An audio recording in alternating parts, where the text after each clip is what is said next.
survivors. On the TV, two American sympathizers. In reality, the situation's different. The Muslims and the Christians suffer from the same system. We're occupied behind the concrete wall. I'd rather die than live my life beneath y'all. I miss my mama Palestine. Palestine's always on my mind, my mind. Can you free my mama Palestine? She's done nothing to deserve this crime.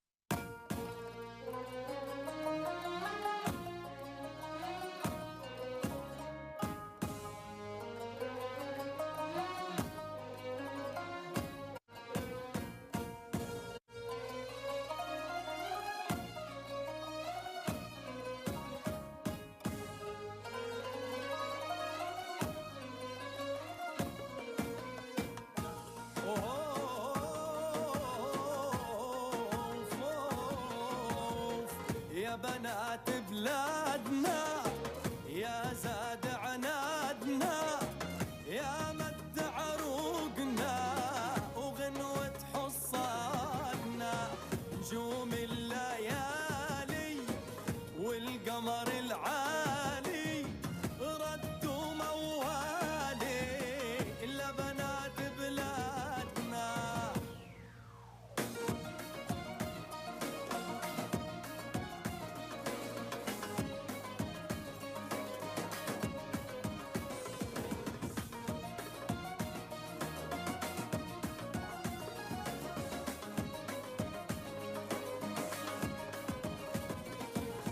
جفرات بثوب الحرية مطرز حنون وطراح والكوفي فلسطيني شالنها عالكتف وشاح. جفرات بثوب الحرية مطرز حنون وطراح والكوفي فلسطيني شالنها عالكتف وشاح. الهند ندق التحية كل ما رفرف طير جناح. يا بنات بلادنا يا زاد عنادنا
غزة جودي برجالك، كل واحد منهم اتنين.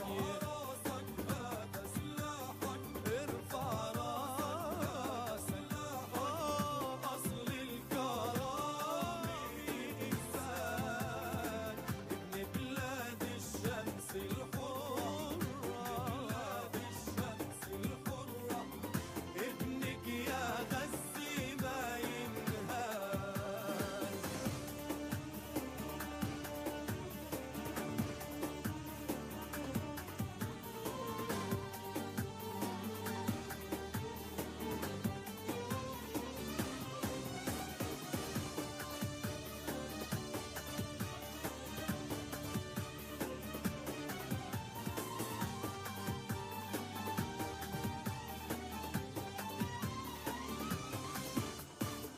مهما اشتد الظلم نحمي أرضنا، نصر يا استشهاد قالوا رجالها. مهما اشتد الظلم نحمي أرضنا، نصر يا استشهاد قالوا رجالها. يا تراب الأرض المنسي بالدم الغالي مروي، يا تراب الأرض المنسي بالدم الغالي مروي. يا بلدي غني موالك، شد حيلك للحرية. راسك هذا سلاحك، أصل الكرامة إنسان، ابن بلاد الشمس الحرة، ابن بلاد الشمس الحرة، ابنك يا غزة ما ينهار. على موج الوجع، على موج الوجع يا جرح القلب ساكن، يا غزة ابن الكرامة وانهدموا المساكن.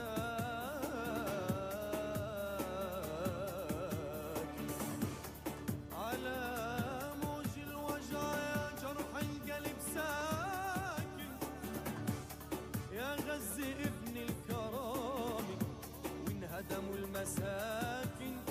اسمك في القلب وجوا الروح ساكن، نصرك من الله بيذكروه في الكتاب.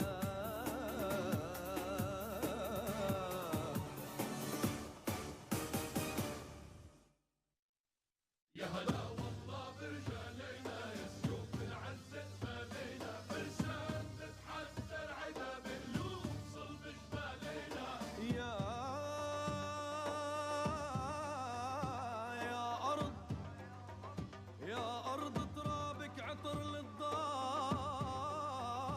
ريحة غار سبحان العاطيها. ورجال عحباتها بتغار، لو حدا اطلع فيها.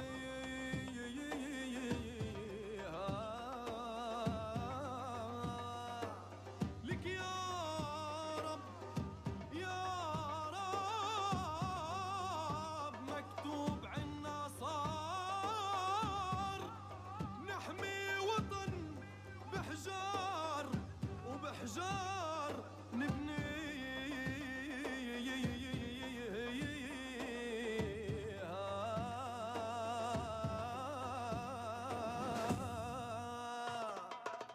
يا هلا والله برجالنا، يا سيوف العز قبالنا. والله برجالينا، يا سيوف العزة بمالينا، فرسان تتحدى العدا بقلوب صلب جبالنا. يا سيوف العزة بمالينا، فرسان تتحدى العدا بقلوب صلب جبالنا.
أنا ابن القدس ومن هون من هون أنا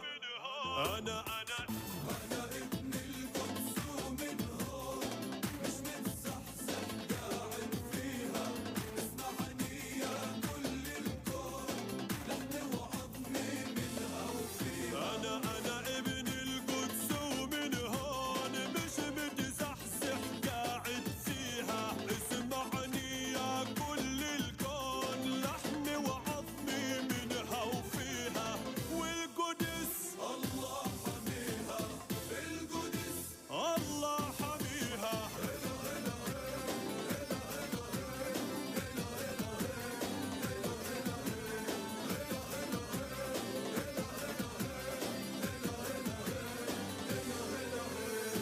احنا الحق الماضي الطالع عن قدس الأمي بندافع احنا الحق الماضي الطالع عن قدس الأمي بندافع من كل حارة وبيت وشارع ومن كل حارة وبيت وشارع يشهد الله راح نفديها يشهد الله راح نفديها أنا ابن القدس ومن هون مش متزحزح قاعد فيها والله مش متزحزح قاعد فيها اسمعني يا كل الكون لحن وعظمي منها وفيها ولحمي وعظمي منها وفيها والقدس الله حميها القدس الله حميها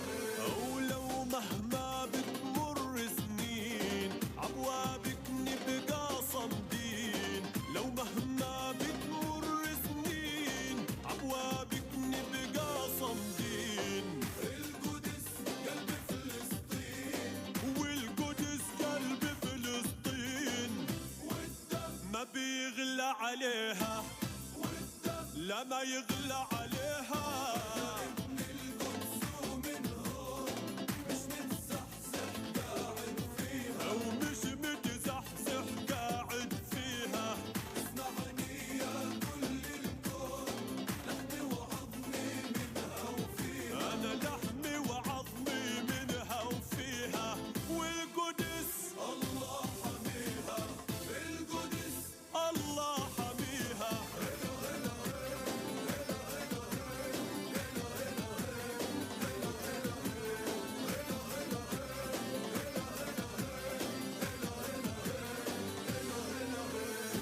لو مهما تجوع وتحاصر والمقابر فيها تصادر لو مهما تجوع وتحاصر والمقابر فيها تصادر لا بنتاجر ولا بنهاجر لا بنتاجر ولا بنهاجر أمانة ما نفرط فيها أمانة ما نفرط فيها أنا ابن القدس ومن هون مش متزحزح قاعد فيها اسمعني يا كل الكون لحن وعظمي منها وفيها أنا ابن القدس ومن هون مش متزحزح قاعد فيها اسمعني يا كل الكون لحمي وعظمي منها وفيها القدس الله حميها والقدس الله حميها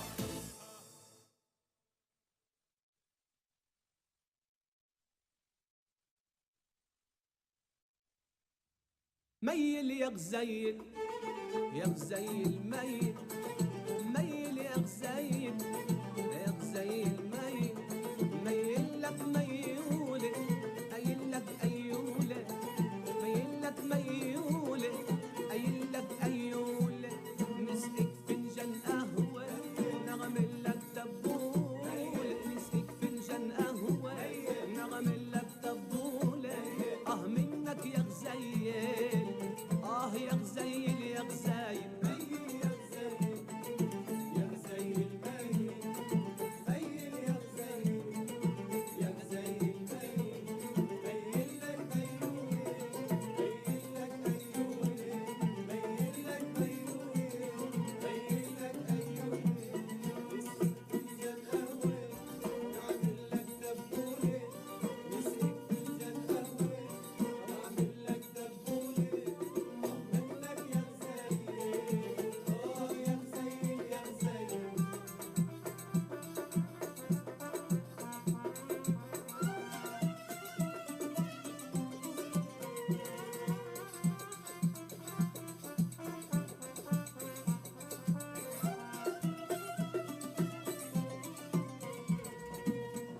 زمن وزمان هالقمر ما بان، من زمن وزمان هالقمر ما بان، ميل تنشوفك ولو انه شديد زمان، ميل تنشوفك ولو انه شديد زمان، ميل عالفيا نسقك شربة مية، ميل عالفيا نسقك شربة مية، وارتاح لك شوية حاجة بقى تخيل، وارتاح لك شوية حاجة بقى تخيل، يا غزيل ميل يا غزيل يا غزيل ميل، ميل يا غزيل يا غزيل ميل، ميل لك ميولي ميل لك أيولي ميل لك ميولي ميل لك أيولي، مسقك فنجان قهوة يعمل لك دبولة، مسقك فنجان قهوة يعمل لك دبولة، روح منك يا غزيل، يا غزيل يا غزيل.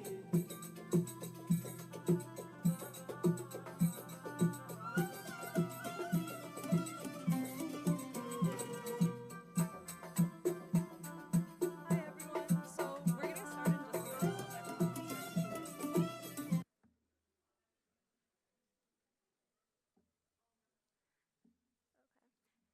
So hi everyone, and we just wanted to let you know, due to unforeseeable circumstances, Professor Eric Kent won't be able to make it today. But on behalf of the SJP and EJC, I just want to thank you all for coming out to the great panel that we have planned for you guys today. And it's amazing to see so many people that are willing and interested in learning about how Rutgers is involved in a lot of unethical investments that impact people struggling globally. We also want to thank our expert panelists for taking their time to further educate us on this topic and how we can get involved for this fight for justice. And before we get into the panel, we're just quickly going to go over what SJP and EJC are, some information on Israeli apartheid and occupation, and how exactly Rutgers is complicit with Israeli apartheid. So the EJC stands for the Endowment Justice Collective, and as tuition-paying students and future alumni donors, we feel strongly that the University Endowment Fund must be utilized ethically. The endowment must be free from investments in businesses and organizations that profiteer war, human rights abuses, oppression, and violations of international law. SJP stands for Students for Justice in Palestine, and the struggle for a just and free Palestine is more than just a struggle for Palestinians. It is a struggle for Black liberation, gender and sexual freedom, a livable and beautiful planet, and a world where everyone's basic needs are met and all their rights are respected. All pursuits for freedom, justice, and equality are connected, requiring us to cultivate genuine solidarity and with all communities across the world that are struggling against state violence, settler colonialism, and imperialism. Now, just to get into a quick history of Israeli occupation and apartheid, in 1947, Britain ended their colonial rule of Palestine. By allowing and supporting Zionist forces in Palestine, this led to the year-long Nakba, which translates to the catastrophe, and this took place in 1948. During this year-long ethnic cleansing campaign, 78% of historic Palestine was militarily taken over, and 750,000 Palestinians were forcefully displaced. Over 13,000 Palestinians were killed, and over 12 million Palestinians still remain stateless today. Between 1947 and 1949, more than 530 villages and cities were destroyed and ethnically cleansed, and more than 70 massacres were committed. In 1967, a Nakba, which translates to the setback, followed when 100% of historic Palestine fell under military occupation of Israel. 55 years later today, this unjust and internationally illegal occupation still remains. The UN OHCHR establishes that the Israeli occupation of Palestine, a Palestinian territory, is unlawful under the international law due to its permanence and de facto annexation policies of Palestinian land.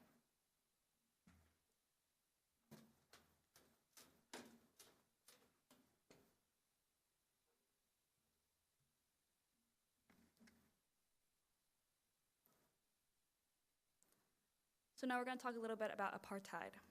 A fundamental component of Israel's occupation is enforcement of a racist and colonial system of apartheid against Palestinians. The United Nations defines apartheid as inhumane acts committed in the context of institutionalized regime of systematic oppression and domination by one racial group over any other racial group or groups, and committed to with the intention of maintaining that regime.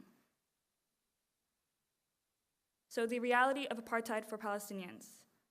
The Israeli apartheid affects Palestinians' ability to travel to work, school, abroad, and visit relatives via military checkpoints. Right to protest, free speech, a fair trial, and citizenship, access to medical resources, electricity, food supplies, and clean water. And it also affects the right to remain in their land without being replaced by illegal settlements housing Israeli settlers.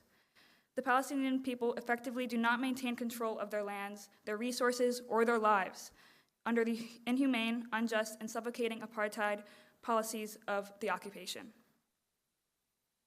Rutgers' support of Israeli apartheid and occupation. Rutgers currently has $1.3 billion in its long-term investment pool and has grown over $500 million since 2012. Rutgers has investments directly in State Treasury of Israel, Israeli Construction Group, Osam Nestle, Motorola, Raytheon, and contracts with Coca-Cola and Caterpillar, and this is not an exhaustive list. So how does the endowment fund work? So alumni and foundations put in their donations to Rutgers, and that goes into the endowment fund, and those are put into investments like many unethical practices that we just talked about, and they get returns on those investments in ways of funding for buildings, projects, scholarships, endowed chairs, and etc. And the endowment investments help build Rutgers.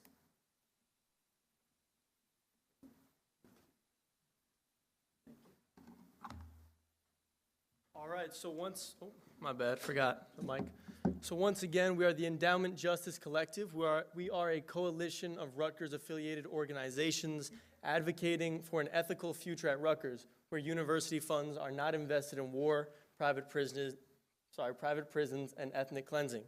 Now, in February of 2020, we made an appeal to the University Board of Governors, which led to Rutgers' decision to divest from fossil fuel in July of 2020. Now, that was a good first step, but we need Rutgers to fully divest from an endowment that invests in human rights violations, to say the least. Now, our current work as the Endowment Justice Collective, on December 6th, we will be making an appeal and submitting it. We already made it to the Board of Governors. Now, if you see this QR code, you can sign your support for the appeal. So I'm just going to give you guys a minute. If you haven't scanned that already, that'll take you to the to a survey where you can sign. Okay, nice. I see a lot of you guys doing it. So I'm just going to give you a minute. It takes a second. It's really quick.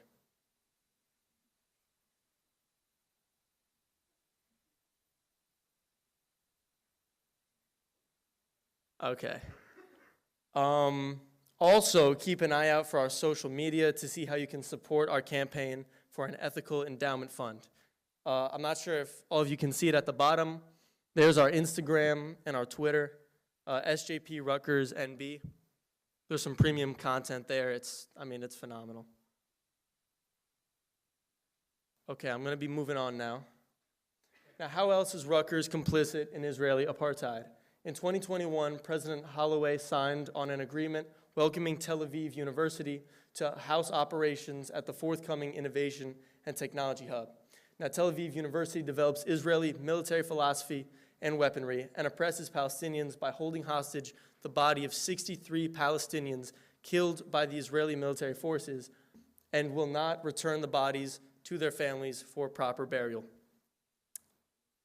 It's kind of heinous.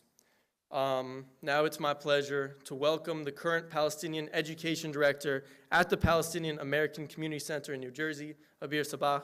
She is also a member of the Palestinian Feminist Collective and the advisor of SJP New Brunswick.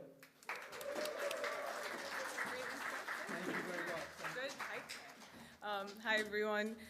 Thank you all for joining and for being here today. I want to also just start by giving a very big thank you and shout out to the SJP and EJC students who put this together in the middle of midterms and prepping for finals and all of the stuff that students have to to be involved in and have to do while being students. So thank you all for doing this, and thank you for dedicating parts of your Friday night to being here.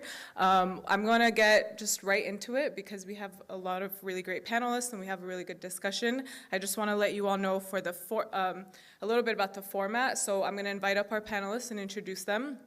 I've prepared a couple of questions that I'm going to ask each panelist, and then we are going to open it up to some audience Q&A. I believe those are the QR codes around the room, right, that you can scan and fill out. If you have a question that you want to submit, we're taking submissions through the Google form online only, so you can scan the QR code and put your question in there, and then I will read it aloud to be answered. So if you need a minute to do that, or if you want to just get up at some point if a question comes to mind, please feel free to do so. Okay, so to get right into it, it's my pleasure to introduce our panelists for today. I'm going to start by, and as I introduce you, you can come up. We can save the applause till the end for all of them to collectively, because we love collective things. So first I would like to invite up Iman Abid, who is the Director of Advocacy and Organizing at the U.S. Campaign for Palestinian Rights. Prior to joining USCPR, Iman was the Regional Director at the American Civil Liberties Union of New York for 6 years. She has spent the last decade community organizing across New York on issues ranging from immigration justice to mass incarceration, and also drove very many hours to be here. So thank you, Iman, for being here today. Next, I would like to invite up Dr. Dov Baum, who is the Director of Economic Activism with the American Friends Service Committee.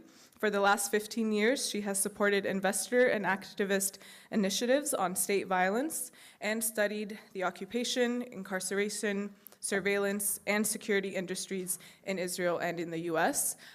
She also traveled a very long way to be here, and so thank you for taking the time to come and be part of our panel with us. I'd also like to invite up Wasim Kanaan. Wasim is a grassroots-oriented advocate who currently serves as the vice chair for the New Jersey chapter of American Muslims for Palestine. With AMP, Wasim has organized and helped launch the annual National Date Boycott campaign, which is very relevant to the topic of today's panel, so I would highly recommend for y'all to be involved. Wasim focuses on direct advocacy and working with the community on high-impact projects. Thank you, Wasim, for all the work you do and for being here today. And last but not least, I would like to invite up David Letwin, who is co-founder of Jews for Palestinian Right of Return and a member of the North New Jersey DSA, BDS, and Palestine Solidarity Working Group. His writing has appeared at Electronic Intifada and Mindowis. So thank you, David, for being here, and we can collectively thank all of them. If you all can just give them a round of applause. So as you can tell just from their bios and from what I've introduced, we have a lot of wisdom and expertise and advice that can be given and that can be taken from our panelists. So I really encourage you to ask some questions using the forms. I'm going to start us off by asking a question to Wasim. So Wasim, can you walk us through how Israel perpetuates apartheid and why it is important to name it as an apartheid and settler colonial state? Check. All right, cool. Good evening, everybody. Thank you, Abid, for that question. And shout out to SJP for preparing the presentation at the start. And shout out everybody for being here tonight. These topics are not easy topics. They are complicated topics that require us to genuinely be inquisitive, critical, and fact finders. So to restate, as it was said previously, very beautifully, apartheid is a system of segregation or discrimination on the grounds of race. Now, when talking about apartheid in the context of Palestine, we have to start by understanding Zionism. Zionism as an ideology. So, it's a late 19th century ideology that of a nationalist movement to develop an ethno-supremacist state in Palestine, namely for Jewish folks, but more particularly as we've seen it play out today, for Jewish folks of European descent, right? And so the ideology of Zionism is exclusive in nature. And when you develop a foundation on exclusivity, are we going to be surprised when the outcome is, in fact, a system that is a system based on oppression, on segregation, and on discrimination? You know, simply stated, 1 + 1 = 2. And if we start somewhere, then we can expect the outcome to be a specific type of outcome. And in saying that, it's as simple as saying the proof is in the pudding, right? Now, what I love about being an advocate for Palestine and what I love about being a Palestinian is that the facts and the realities exist, right? You cannot deny a military occupation. You cannot deny restrictions on movement that are so evident, whether that be because of a tiered ID system based on your identity and where you're born, or major walls, checkpoints, heavily artillery in spaces of civilians. Those things are existent. Those things are real.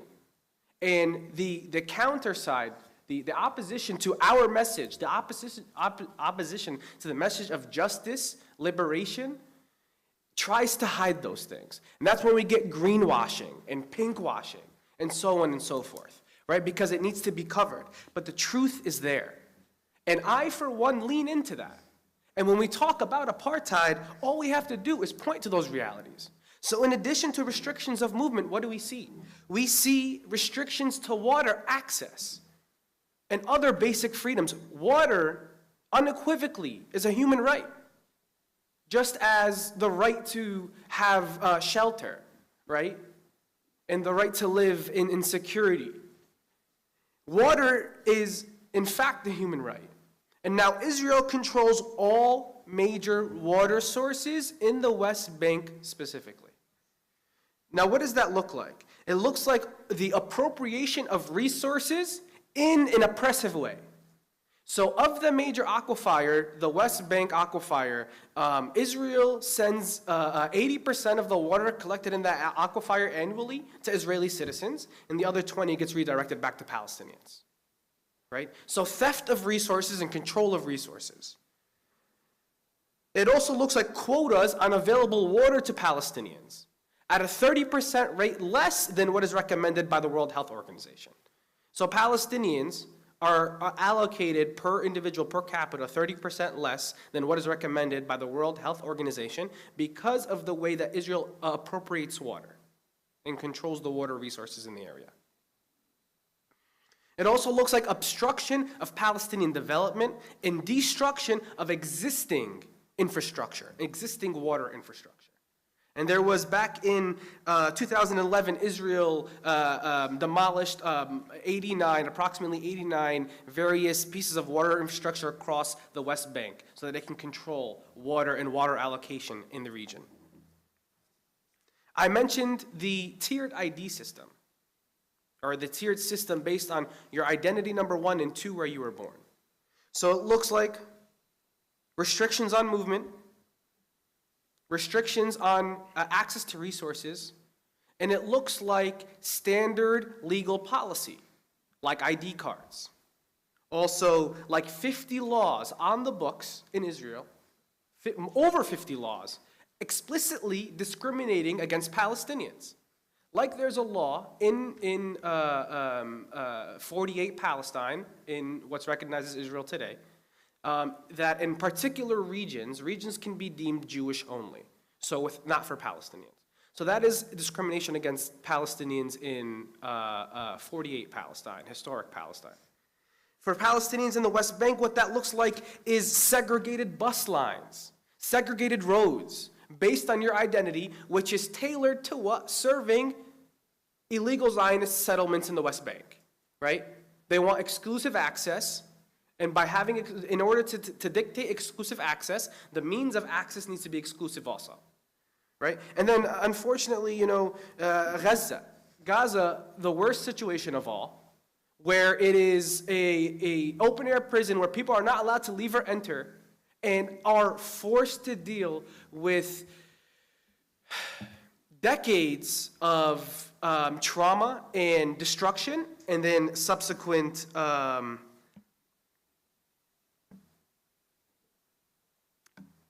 assaults on, or continuous assaults on Gaza, whether that be in 2008, 2012, 2014, or even the quote-unquote smaller ones, which is so frustrating to say, because the scale, the spectrum on which the scale can be is so large that even the most aggressive actions are seen as small, right? And the psychology of it is interesting if anybody here is a psychology major, right? There's so many ways to come at this. And then finally, for refugees and their descendants, it looks like denial to the ancestral homeland, their ancestral right of return. Because I myself am a Palestinian son of immigrants, and I hold on to my right of return, and nobody can take that from me, right? So it depends on who you are and where you were born, on what laws apply to you, how you are treated. Fundamentally, that is apartheid. There's no denying that. And the importance of naming apartheid and settler colonialism is very simple. Palestinians deserve justice.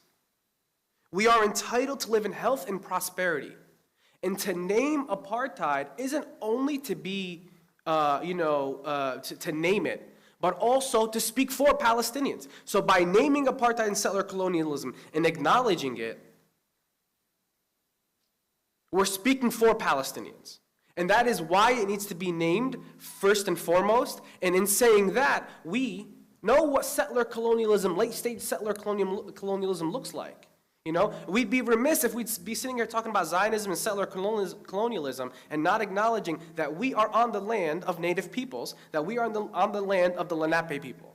And that is who was on this land and who was removed for all of us to be here. Systems of oppression are connected. And we as movements are constantly growing and learning. And also naming it doesn't just help Palestinians, but it helps other oppressed peoples. So that we as a movement are aware, are constantly learning, and are ready to address any issue, any oppressive matter that comes up. Thank you, Wasim. That was a very helpful kind of grounding of what Israeli apartheid really looks like, and outlining that is helpful after folks saw the presentation that the SJP students gave us of the historical and contemporary reality of Palestine. I also appreciate you mentioning solidarity movements and mentioning, and acknowledging that this is a settler colonial state also that we are on, and indigenous land we are on. And whenever we are thinking and talking and advocating about Palestine, we are also keeping in mind all the other communities that unfortunately are being subjected to similar systems. So or we'd be making a mistake. Exactly. So thank you, Wasim. That was a very helpful kind of grounding start to our panel. And that language is important. I think that's the main thing I want to emphasize too, right? Like Wasim said, we have to know what to name it so that we know how to properly advocate for it and how to confidently do that, especially as we're seeing a lot of new definitions. That is going to be another conversation, maybe another panel that we can have. So now I want to ask a question for Dov. Can you kind of explain to us what does it mean, both literally and figuratively, to invest in Israeli apartheid? And what companies are complicit in that right now? So, Sana, is this when I can use the computer? Should I go? Yeah, you can go ahead to the computer. So we're going to have some visual learning too, which is great.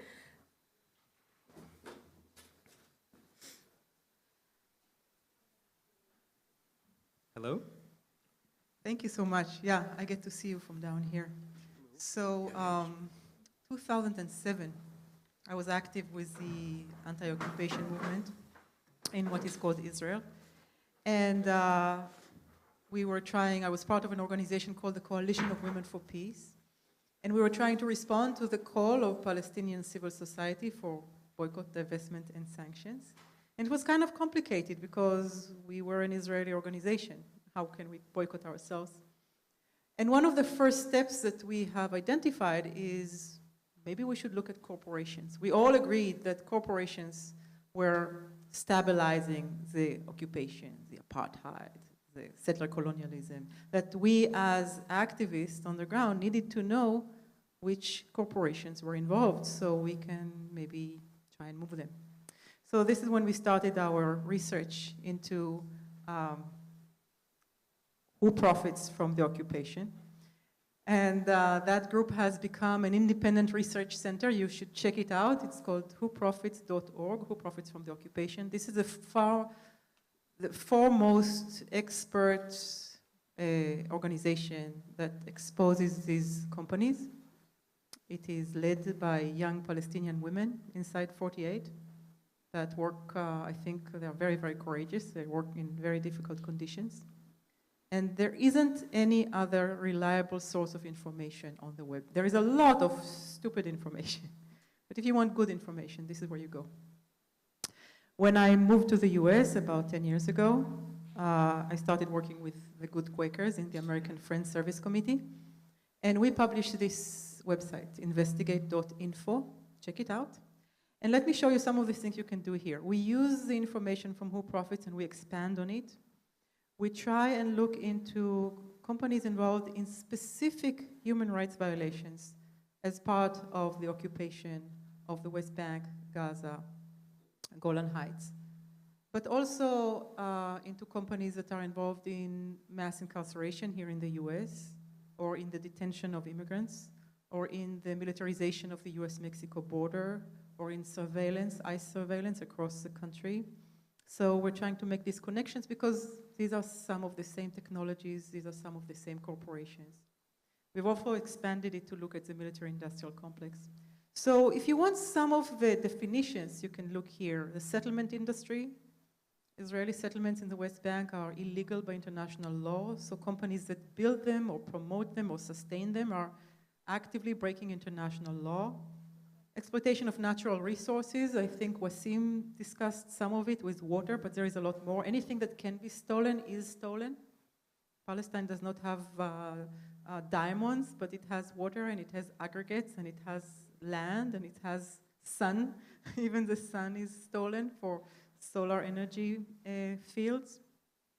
Wall and checkpoints, which is part of the whole section of the database that deals with the control of population. How to control large population, which is the same on the border, which is the same by ICE in the US, which is the same in other occupied territories, the same technologies. A lot of it now is very high-tech. Weapons and military, which focuses on war crimes and attacks on civilians and collective punishment of large populations, which is also a tool of control.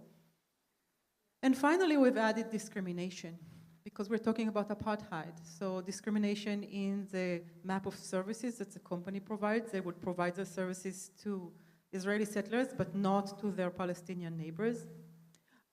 Discrimination in labor, in the way they treat their workers, Palestinian workers versus Israeli workers. And also discrimination just in the legal situation that companies actually profit from. They can benefit from it. I'll give you more examples, but this is just a big map. I want to say that this year we're launching a new campaign which is called Apartheid Free. So you want Rutgers University to be apartheid free. We can see that as also apartheid free cities or apartheid free congregations for religious congregations, apartheid free campuses. And for that, we're going to expand this database and look into more categories of exploitation. Companies involved in marriage discrimination and restrictions, all sorts of restrictions of civil liberties in the country. Movement restrictions, marriage restrictions, educational restrictions, labor restrictions.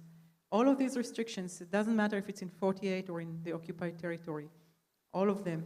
Companies actually are known as like high-tech companies that would not hire Palestinian programmers because they use an excuse of like they don't have a high enough security clearance to work with the military, things like that.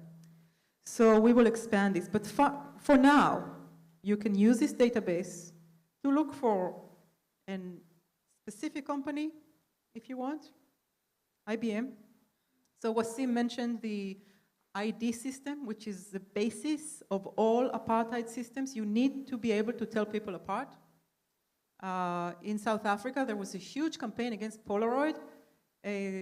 during South African apartheid. This was the first big campaign, the first big boycott in the US was against Polaroid, because Polaroid helped produce the IDs that were used to determine people's rights under apartheid in South Africa. Same thing here with IBM.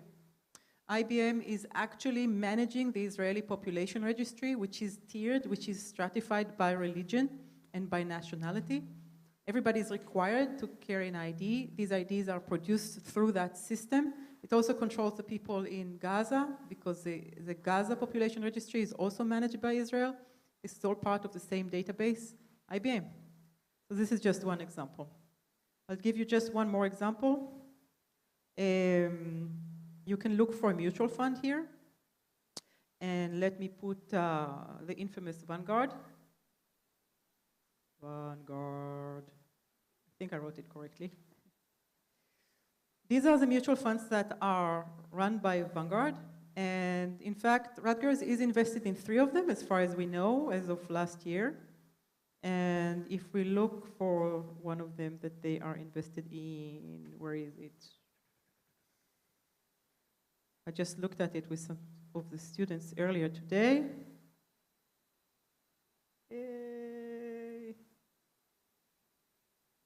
Why Command Shift? No. I just don't remember. I don't remember the name. What was it? Give me a moment.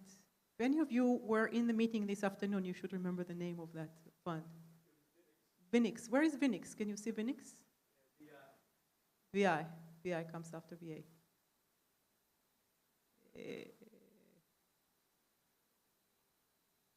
Not.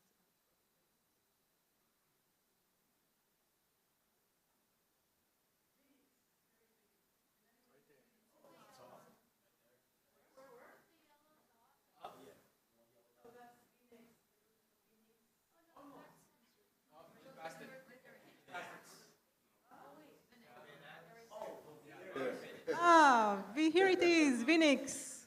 Okay, so Rutgers is invested in Vinix. And if you go here, you will see what Vinix is invested in. They're invested in 28 companies that are on our occupation database. And if you scroll down, you can actually see them. And if the company has a little exclamation mark next to its name, it means this is a company we recommend for divestment. Boeing, you know what Boeing does. They make weapons. General Dynamics, another weapons company. L3 Harris, another weapons company. Lockheed Martin, another weapons company. Northrop Grumman, another weapons company. And Caterpillar, of course, which is a company that sells earth-moving equipment. Sounds very benign, but actually the Israeli military systematically buys huge D9s that are militarized and that are fortified as military weapons that are systematically used against civilians to destroy houses, to destroy civilian infrastructure, to go in front of the troops as they invade Lebanon or as they invade Gaza, and to bury people under the rubble. So this is what it means to be invested in apartheid. And what does it mean to divest from apartheid? Now that's harder, because in order to do that, we need to track our own accountability. So I just want to say one more word, which is many times when we think of divestment, we take what I call the clean hands approach. I don't want to have anything to do with these crimes over there. They are awful. I don't want to be invested in them. I don't want to buy those products. I don't want them at my home. Now I'm clean. But you're not. I'm an Israeli citizen. Many of you are American citizens. You're not. The other approach is, how am I connected to that? How am I connected to that because I'm a student of this university and this university is invested in these companies? How am I connected to that because I pay taxes and the US is sending all these weapons to Israel? How am I connected to that because I buy those products and this company is actually building settlements over there? And I should track all of these connections so I can actually use each and every one of them to make a difference. Wherever I'm connected to it, this is where I can actually take action. This is where my agency is to influence whatever is going on. And because there is a chance that I can influence it, I have to. This is a moral imperative. That's what divestment means. Thank you for that. You kind of transitioned us perfectly into the next questions I had, but what I really appreciate about this as a tool and a visual, physical tool that you can have is a lot of times when we have conversations about apartheid and divestment and settler colonialism and these very big and heavy realities, it feels depressing almost, right? That it feels like there's nothing we can do. We feel very disconnected. We feel defeated. But tools like this actually make it less abstract and give us something tangible. Like, okay, I can start here. I can understand this here. So I really appreciate these tools. There's many tools like this one, and I really encourage you all to take a look at them, do some research, and the SJPs and all of us are always here to help with that. So thank you so much for making that a little less abstract and more tangible for us to think about. So my next question is for David, which we kind of start transitioning into well. What does divestment mean? So, and we've, Dov already started us off a little bit, but what is BDS and what did it look like historically and what could it look like present day? Well, thank you. Hello, everyone. Nice to see so many folks here tonight. And thanks to SJP and the Endowment Justice Collective and the great speakers on the panel. So boycott is we say BDS, but really it's a boycott campaign that has been a tactic that social justice movements have used for a long time. I can think of 3 off the top of my head that I have some connection with myself, either hearing about them or participating in them. The first, and I'm curious how many of you know this, I'm assuming a lot of you do, but how many of you know about the Montgomery bus boycott in 1955, 1956? So almost most of you, right?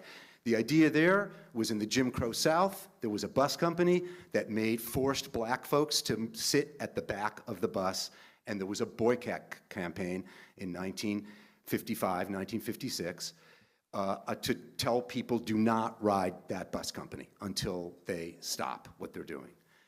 One of the first political campaigns I got involved in was the United Farm Workers boycott in California. I'm just curious, do any of you know that? Not as many. That was started I think in about 1965, and that was for the largely Filipino and Mexican farm workers who were grievously exploited in the Central California Valley.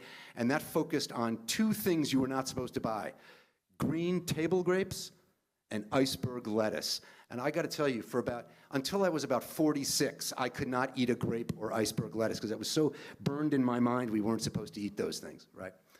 And the third boycott campaign was the boycott of apartheid South Africa. It started in 1959 and went all the way through to 1990 when the regime was toppled. And that boycott campaign played a big role in toppling that apartheid regime. And what all these boycott campaigns have in common is they seek to punish perpetrators of injustice with economic pain until they stop perpetrating injustice, right? That's the point of a boycott campaign. So a boycott campaign is very practical, saying we are going to take these steps to force you to stop doing what you're doing, whether you're a company or a regime, right? Now, boycott campaigns, though, also have a much, or an equally important role that they do that goes way beyond the practical economic pain that they cause. And that is they draw attention to an injustice that oftentimes is ignored, hidden, suppressed, not talked about, right? So some people knew about what was happening, the exploitation of farm workers in the Central California Valley, but the boycott campaign really brought that into the consciousness of people in this country, to many people in this country. Similarly, the Montgomery bus boycott, that really helped, was so generative in the civil rights movement, which then became one of the major social justice movements of our time. And apartheid South Africa, the boycott movement there, showed a light on it, put the laser light onto the injustice that was happening.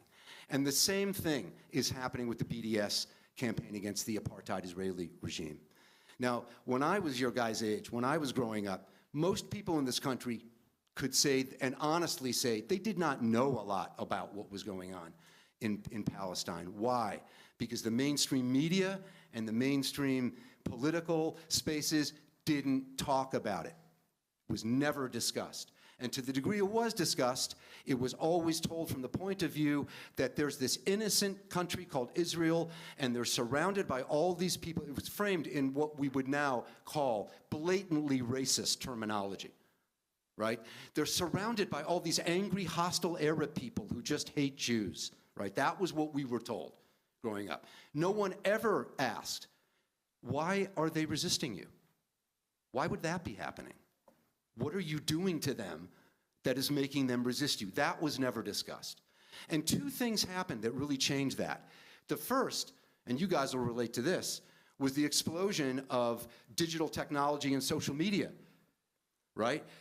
There came a time with digital video and then social media to share digital video where anybody with a cell phone camera could start showing what was happening in their lives, right? As you guys can, right? We all can on social media now. People didn't know in this country. They weren't told about the Nakba, which was we were introduced to, the massive campaign of ethnic cleansing, Zionist ethnic cleansing in 1948. People weren't told. I mean, well, they were a little bit. It made the New York Times a little bit about the massacres in the Shabra and Shatila refugee camps when the Israeli army invaded Lebanon, surrounded the camps, allowed the Lebanese militias to go into the camps and slaughter people. It made the New York Times a couple, below the fold, as they say, right, at the bottom end of the paper. But nobody was held accountable, really. Nobody really talked about it. Why? Because there wasn't the video, there wasn't the social media to spread around the world viral images of these atrocities, right? But that's all changed. The other thing that has changed the whole narrative has been the Palestinian call for boycott, divestment, and sanctions that started in 2005. And it's done that not only, again, by calling for economic sanctions against the apartheid regime, but it's done something even more or equally important to that. It has clarified what the nature of the problem is. And how many of you know, if I asked you what are the 3 basic demands of the boycott, divestment, and sanction platform, how many of you know what those are? Okay, good. So we're going to learn some stuff today. So there's 3 basic calls in the BDS call. The first is an end to the 1967 occupation. The second is full equality for Palestinians who live under the apartheid regime inside, as you heard Wasim say, 1948 Palestine, right, which they call Israel, but is 1948 Palestine, and the right of return for the hundreds of thousands of refugees and their descendants who were brutally and violently ethnically cleansed in 1948 to return to their homeland and their homes, right? And what that has done is it has shown that the problem is not just to the degree that this issue was discussed decades ago. It was only talked about in terms of the 1967 occupation. And the idea was if we can just get Israel to pull out of the West Bank, then we can have, then there'll be peace and 2 peoples can coexist together side by side. But what the BDS campaign has exposed is the lie of that. The problem is not just the West Bank occupation. It's not just the checkpoints and all the things that Wasim went into great detail about. Those are a huge problem. They're not the only problem. What the BDS movement has shown is that the problem is the presence of a racist, settler, colonial, Zionist regime. Doesn't matter whether that regime is on 100% of Palestine or 10% of Palestine. And by way of analogy, if you think it's okay if it's only on part of Palestine, that's like in the civil rights movement saying, okay, look, we'll end Jim Crow, right? We'll end those racist policies in Alabama, Georgia, and Florida. But we're going to keep them in Mississippi, North Carolina, South Carolina, and Virginia. Nobody would have accepted that. The idea was the whole regime had to collapse. Same thing with South Africa. Nobody said, well, you can practice apartheid in this part of South Africa and in that part of South Africa, but in these parts here, you won't be able to do it. The idea was, I'll finish up in 1 second. The idea was that the whole regime had to be toppled. And I just want to make one last point, that the success of BDS in exposing the problems of a Zionist regime have been the success has been so large that look what defenders and enablers of the apartheid regime have had to do. They've had to pass anti-BDS laws in 33 states, including New Jersey. And many of you may have been subjected to this yourselves. They have had to resort to accusing anybody who speaks up for Palestinian liberation as an anti-Semite, as someone who hates Jewish people, even like me, if you're Jewish, right? And why are they doing that? Because they can't answer. They can't defend the indefensible. And when you can't defend the indefensible, you have two options. You either have to stop defending the indefensible, or you have to shut up everybody else who's pointing out the injustice to the rest of the world. And that is what's behind this campaign to brand everybody as anti-Semitic who speaks up for Palestine and to pass all these laws. And those laws are horrible, and being accused of being anti-Semitic is horrible. But it's also a sign of weakness, not strength. And it means that someday soon, we're going to see the toppling of the apartheid regime in Palestine, as we did in South Africa. Thank you. Thank you, David. That does deserve a clap. Yeah, there's like some hope that you gave us. I think just even, you taking us through some historical connections to other movements is inspiring, and it bridges natural solidarity. So I appreciated your answer.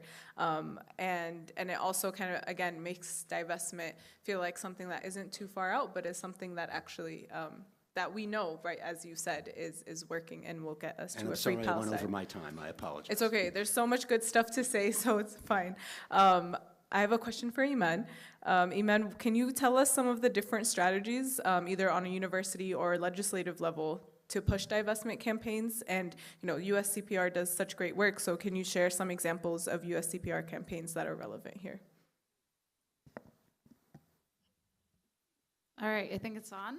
Yes.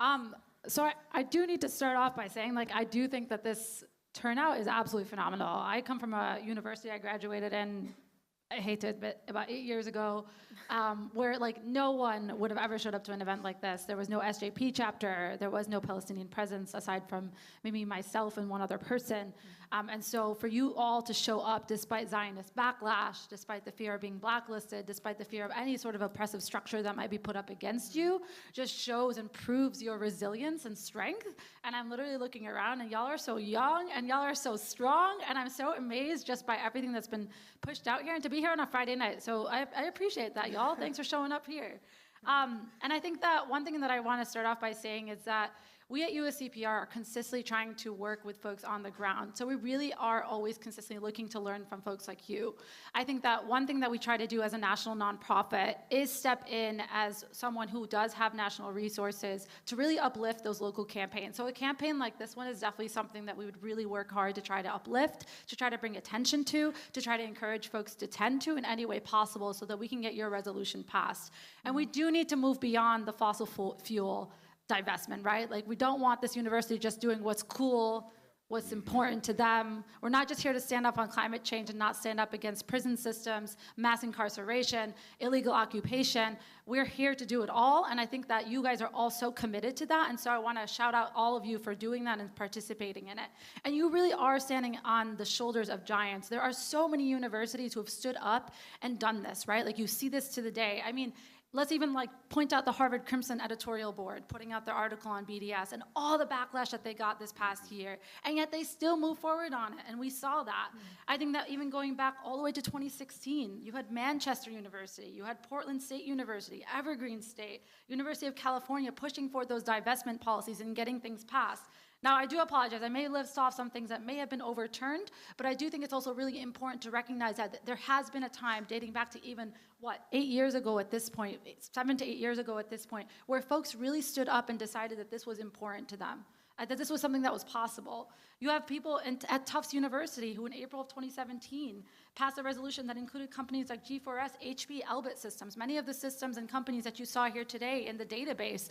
And I think that there's something really beautiful to be said as well, that whenever we push for divestment policies like these, we're consistently always pairing them as part of a collective struggle. We're never talking about Palestine as if it's in and of itself. We're talking about the Black struggle. We're talking about the indigenous struggle here in the US. We're talking about mass incarceration. We're talking about LGBTQ plus oppression. We're doing it all. And it's really beautiful because people at Long Beach University in May 2017 actually passed a divestment resolution while also passing resolutions that encourage divestment from companies that profited off of LGBTQ oppression and private prisons. So the possibilities are absolutely endless in what we can possibly divest from. And then you have folks at the U of C who were able to divest from 10 companies, 8 of which are American. So for them to stand up and say that this is our responsibility to divest from this and get the university to actually step up and make that decision and to do these sorts of things that are not easy is absolutely amazing. And you guys are part of that. You guys are part of that trend. You're really building off of that movement. And so to see this all happening is absolutely wonderful. And I think that some of the things that we do at USCPR, actually what we have is a network of folks from all over the United States, speaking to them from within their local formations, so whether it's Seattle or the Bay Area, or if it's here in New Jersey, whatever it may be, and working really hard to uplift those local campaigns and really working to address some of the different things that you are each working on.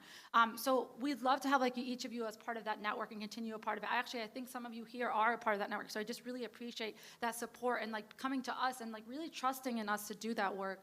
Also, we're trying our best to make sure that you're connected to other folks who are doing this work. There's so many lessons to be learned, so many things that we could teach one another. There are so many little failures along the way as well that we have been able to really overcome, and I think that you guys are pushing past all of those things and are capable of doing so much more. So I think this is just kind of going into the theme of resilience and your capabilities, and I do see such potential here happening at Rutgers, and you guys are already pushing for that. So just know we got you guys, and we got your back.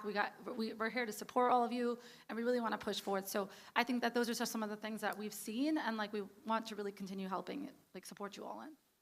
Thank you, Iman. Thank you for your energy. You have such rejuvenating and passionate energy. I love it. And for laying out some examples, again, to make to remind us that divestment is possible, that is very possible here, and especially with the support of you and US Campaign and many other organizations.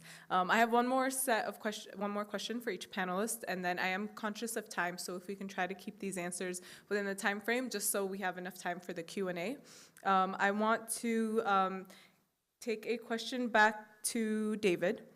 Can you share some examples from your work, specifically as a non-Zionist Jewish ally, with a role on this campus especially? Well, I'm a co-founder of a group called Jews for Palestinian Right of Return, an anti-Zionist Jewish group.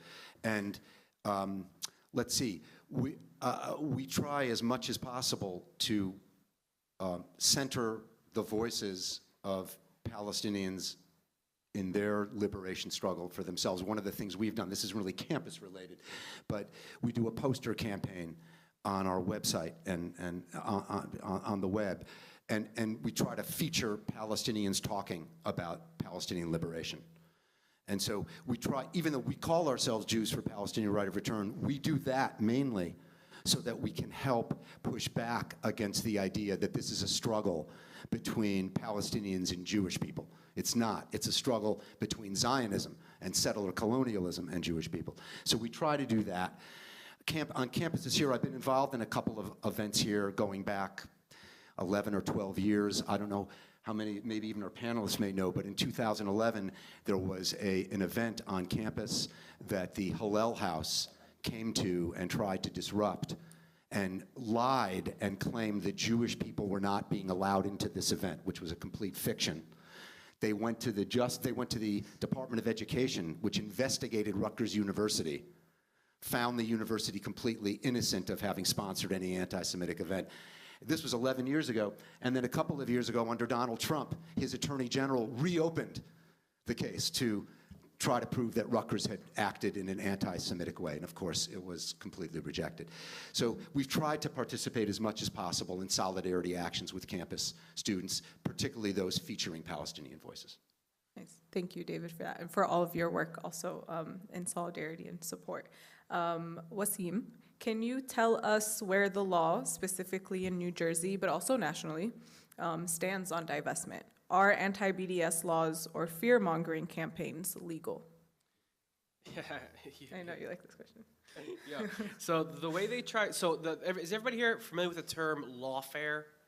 Right? So it's like a concept of warfare, but instead of warfare, it's lawfare. So using the law as a means of aggression, as a means of intimidation, as a means of limiting people's ability to function, right? Because legal practice in this country is expensive. Legal action in this country is expensive. It requires a lot of money.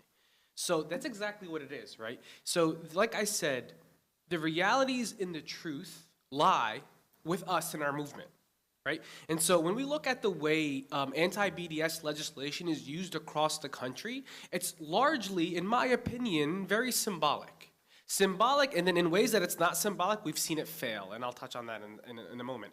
We referenced multiple times on the stage the existing anti-BDS law in the state of New Jersey. So in 2015, it was introduced and passed in 2016. It was anti-BDS legislation in the state of New Jersey, and what it does is essentially, if any company, any corporation, private company that the state invests in its pension funds. Let me rephrase. Any state pension funds invested in a company that engages in boycott of Israel will be withdrawn. And so the thing is that didn't really exist. There weren't any companies who the state was investing in that was at the time that was that was engaging in a boycott.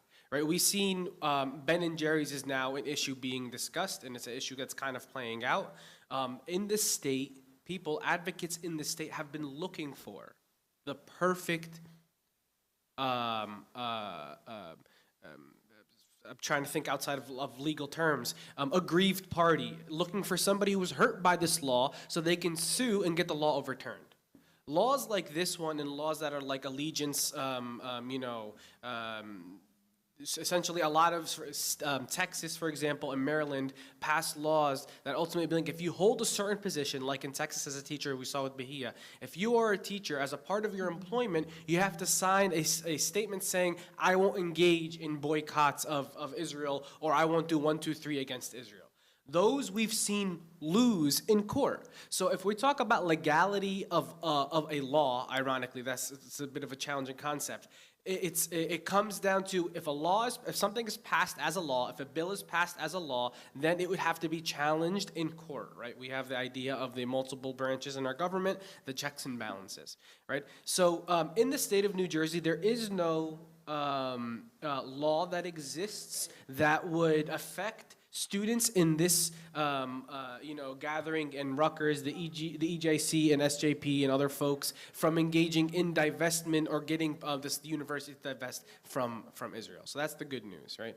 And so, we have seen multiple attempts to make that a thing. The Anti-Semitism Awareness Act, which is just horribly titled, Anti-Semitism Awareness Act, that we've defeated multiple times on the federal level, that ultimately was trying to vilify and criminalize activism for Palestine on college campuses specifically. And it's so creative in the way that they do this. What they tried to do is change the definition of anti-Semitism under the Title VI of the Civil Rights Act. So that naturally, if you're engaging in criticism of Israel, then you're doing something anti-Semitic, and you're violating the Civil Rights Act, and then funding can be withdrawn from you from the federal government, right? So it's interesting in the ways they construct these attempts at lawfare, at intimidation. And to end, I'll say that there is no law on the books federally either that affects our ability to divest and engage in BDS. Those are generally, there are 2 laws that are in effect, but those have to do with international relations and the way we deal with other countries that are engaged in divestment and boycott of Israel and or support those things. Thank you, Wasim. And as you were talking, I was thinking of Fanon and talking about like the fear of the colonizer and like all of what you just said, all of the tools that they have to take to protect themselves from the truth because the truth exposes them. So, Wasim kind of laid out for us what's happening opposition in law here. Dov, can you take us and kind of tell us what's happening on the ground with opposition and specifically, any BDS that tries to get to, corporate to corporation. So how does anti-corporate BDS rhetoric open the door to a new wave of backlash against all types of socially responsible investment? It's a big question. So yeah, let me start by saying we're talking here about federal and state legislation, we're talking about corporations and mutual funds and investment, and it all sounds very, very, very big and very, very complicated. Well, in the end of all of this, there are small communities in the Jordan Valley or in the Nakab in Palestine that are being dispossessed, that are being under attack every day by settlers, that everything they own, which is very little, is being taken away from them, and they rebuild, and they rebuild, and they rebuild, and they rebuild, and they rebuild, and they rebuild hundreds of times. So I want us to remember that, because that grounds everything that we're doing here. In times of great harm to humanity, and this is one of these times, our only obligation is to stand with the people who are most oppressed, who are most under attack, who are most suffering, in resistance and also just in solidarity. So the call to divest, boycott, and sanction is just a very minimal call. You know, they're just asking us not to support the oppression. That's all. It's the minimum. So let's start with that. And then say, yeah, we have these over 50 colleges where student government have passed divestment resolutions. They are totally symbolic. We don't have one university in the United States of America where money has actually moved. Hampshire College, they moved and then they said, oh, but it wasn't BDS, it was something else. That was the only exception. Not even one university. That's shameful. And then on top of that, we have all these Israeli apologists who are running around making laws, trying to make sure that nobody even mentions the word Palestine.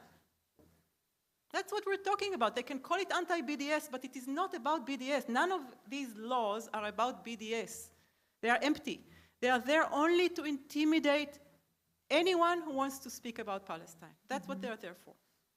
They have nothing to do with BDS. They don't even know what BDS is, I have to tell you. They don't care. And now I want to tell you about something else which is quite outrageous, which is a weird coalescence between those Israel Zionist apologists who are trying to stifle all conversation on Palestine through vilifying and delegitimizing BDS, and a bigger wave of corporate power apologists that are run by the Republican Party, the mainstream Republican Party, trying to stifle all kind of activism against corporate power. And for some weird reason, these two kind of coalesced in this perfect timing together.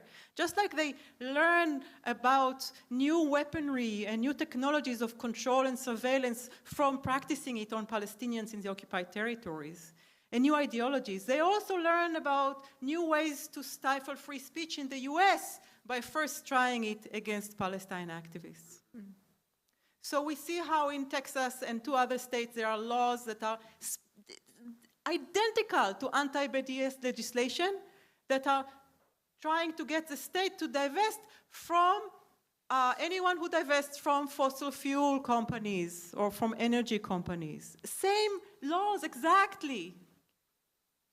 And now there is a new initiative also written by ALEC, which is the American Legislative Exchange Council, which is a corporate-funded body that writes legislation for Republicans, that is now running a new law. It is called the Eliminate Political Boycotts Act. And it is a template. And you could just write in the name of the state and then run it, and Republicans will run it in all states where they can run it, which is doing the exact same thing to delegitimize and make sure that states will, or not just states, any government entity, including universities like this one, will not be able to contract with any a company that doesn't pledge to refrain from any kind of boycott. Boycott including divestment, which is a boycott of investments. So we as a people are going to lose our right to do any kind of activism against large agro-business or against surveillance companies or against any kind of company using that same tactic. So I'll just say one more word. I saw the sign that says my time is up. Thank you. Which is, that means this is about Palestine, but it is not only about Palestine. It's asking our university to have a responsible endowment which invests in our well-being and in our communities and not in the harm and destruction of those is something that is in the interest of all of us. Thank you for that answer. And your answer really helped us contextualize how state repression tools, whether in Israel or specifically in Israel and the US, speak to each other and rely on each other. So exactly what you ended us with, right? When we are talking about justice for Palestine, we're talking about justice for all people everywhere. So my last question is for Iman, if you could end us with your beautiful energy. And I do want to name that, divestment is on many campuses symbolic, but I think, but it brought all of us into this room, right? And so we can also understand, and that's kind of what we're talking about, different strategies. Divestment on this campus might be something that is more symbolic, but it's a start to some of the larger wins that we have been hearing about. So Iman, kind of on that note, how can we tackle potential future collaborations with Israel, specifically thinking about this campus or other campuses, such as research agreements and the Tel Aviv agreement that Rutgers made? How can we make sure it doesn't get renewed? And how do we keep up that hope and that momentum of divestment and similar campaigns, knowing that the U.S. and Israel are so closely linked? Yeah, I had to take a breather. As I think about, again, all the different Zionist tactics that are used to shut us out, right, to silence us. But I think every single time that we hear of another vehicle trying to silence us, we literally pull up in tenfold. Like, my mom calls me stubborn, but I don't think I'm stubborn. I think I'm just resilient, and I just keep going. I would say the same to all of you who may have heard that from their mothers or anyone else. We're not stubborn. We're going to keep going. And I think that that's exactly what you guys are all doing here. I think that I saw that Rutgers actually also passed an IRA statement recently, and I know that the fact that it just happened and y'all are still here, you were still committed to pulling this event together, you were still committed to making sure that this panel happened and hosting a series of educational formats so that more people on your campus are aware of what's going on, aware of the vehicles that are being used, aware of the investments that this university are making is absolutely profound. And so these sorts of educational opportunities are absolutely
so many other people, as we understand, as Angela Davis has so wonderfully said, that our liberation is interconnected in the liberation of so many others. And so what you're doing and what you're fighting for are the people back in Palestine who are enduring the occupation. My own family dealing with the occupation as we currently speak, your families as they endure the occupation of Palestine. And I think that what we're doing from there to here is absolutely profound, and we cannot give up. And so continuing these educational programs, continuing the coalitions and structures that you each develop to have every day, every week conversations about what the next step is, intervening with your student body and actually giving them an opportunity to hear from you and understanding where you're coming from is absolutely critical. And you must not give up, but I don't think I need to tell any of you that. I think you're each willing to do that and willing to fight the fight until it's over with. And I think that you are fully committed to that even beyond your time here on campus, as we do need folks even focusing on other institutions as well. But I think those are just some of the things, and it sounds like you all each are very well aware of that. And just, again, I can't stand here and talk about the different wins without acknowledging the number of people who have been put forth, who have been, really attacked, who have been withheld from, potential jobs, but have really pulled through and succeeded in all that they've done. And so you are all each a part of that population of people moving forward.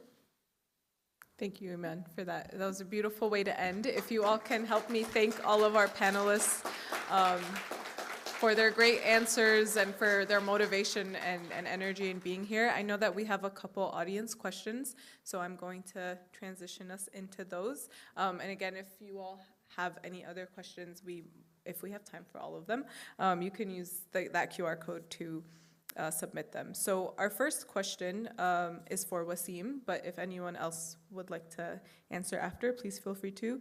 One of the panelists mentioned pinkwashing. How is the current plight of the Palestinian LGBTQIA community? If you are able to speak on that. Yeah, that's tough for me to speak on. Yeah, I think that's tough for me to speak on. I don't know. Does anyone else on the panel? So the question, someone mentioned pinkwashing. So the question was to elaborate on the current plight of Palestinian LGBTQIA plus communities. So obviously I'm not Palestinian, but I am a lesbian. I've worked for some time in Palestine with two of the most impressive organizations that I've ever seen, Al-Qaus and, sorry, it's my menopause forgetting name. What is the name of the organization in Haifa of women? Aswat, Al-Qaus and Aswat. So there is representation, there are organizations, you can look online, you can support them, they are doing amazing work. The thing about pinkwashing is that traditionally Israel presented itself as a safe haven for Palestinians running away from conservative setups. And as you probably can imagine, the situation is quite different. One of the reasons why queer Palestinians cannot move to the big city to build big and free queer cultural communities in many times is the occupation, is the restriction of movement by the occupation. And so many times when Palestinians are trying to get away from restrictive or harmful situations, they find it really hard. And the Israeli occupation actually exploits that to its own benefit by putting pressure on young people who are in dire situations to become informants. They do not want to become informants. These are some of the more extreme situations that we know of over the years. It is no longer as it used to be. This used to be kind of an issue that we dealt with in the organizations quite often. It is no longer the case because of the strength of the LGBTQ Palestinian community today, because it is now organized and there are more support systems that we didn't have before. But I really encourage you to go online and support these fabulous organizations. Yeah, those organizations do some good work. Thank you for that answer. My next question says for Iman. I like how you all specified. I like it. When oppression targets those with intersectional identities, we see that those voices are increasingly suppressed. So with that said, on the similar note, what can we do to help amplify the voices of queer Palestinian people and make sure that people are not spreading or speaking over them? I think we need to be intentional in the language that we use, whether it's in the formations or the divestment policies that we put forth. I think being very intentional about those multiple identities that folks carry, the multiple oppressions, or the accentuated oppression that folks deal with because of the intersection of their own identities. I know that one thing that I consistently do in my organizing itself is actually throughout the coalition spaces as part of just common ground rules is we make sure that we're very intentional about who's included and making sure that folks are being heard. And I think that intentionality goes such a long way. So making sure that folks are centered, making sure that people are included, making sure that we have a safe space for people is really important. And we can do that through the language that we use through those policies or even in the formations that we have on the ground, whether it's on campus or beyond.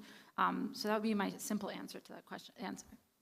Yeah, I think that speaks like all intersecting identities. So thank you for that. David, if you can help us answer, as a non-Palestinian, how can I be a true ally to the cause against Israeli apartheid? I suppose that's the same you would ask about any movement where you don't identify yourself as part of as belonging to the oppressed community, but you're in solidarity with them. And I think it's the things that our panelists have already spoken about to the previous two questions, making sure being intentional about whose voices are centered, being intentional about how you behave in spaces and how you show solidarity. And solidarity, the idea of solidarity is that you're not just doing it like because you're a nice person and you feel bad for others. I mean, that's a good thing to feel, and we should feel that empathy. You're doing it because you recognize the liberation of all people is dependent on being in solidarity with oppressed people. That none of us nobody's going to be liberated from this increasingly disastrous looking planet. I mean, I don't mean to strike a down note at the end of this great event. But there's a lot to be really concerned about. And so if we want to survive, we have to show solidarity with each other, and that means starting with the people who are the most oppressed and the most denied and centering their voices. Thank you, David. That was a beautiful answer. And I'm going to take a couple more questions just to be mindful of everyone's times, but I do want to encourage you all to come up if the panelists are comfortable and ask them questions on a personal level too. Wasim, this one was not specified for you, but I know that you've worked a lot with SJP students on this campus, so I would love to hear your answer for this. What tactics can we use to push for divestment when our own schools don't listen to their students? Hey, so is anybody here familiar with the concept of power mapping? Right? Power mapping is critical, especially in a situation where you're finding yourself being like, well, they're not going to listen to me. Okay, cool. Who's in your corner? Who can we, what's the word I'm looking for? Who can we bring into the fold that can help elevate your voices? You know what I mean? There's the idea of going beyond this campus and getting wide community outrage. That's one way to do it. Familiarizing yourself, honestly, trying to get your hands on a donor list. Is there anybody on a donor list at the top possibly that would be down? You know what I mean? That is for the struggle, that is part of a struggle, that is amenable to your message. You know what I mean? So power mapping is a critical concept, and it can get you a lot of places, and it allows you to be very strategic and intentional and identify where your strong points are and how to address your possible weak points. So I think that is a tool that can help students on campus. That is a tool that I'm currently using for a project that I'm working on that I feel is very difficult to overcome and accomplish, but it needs to be done, and with the work, it can be done. Yeah, of course.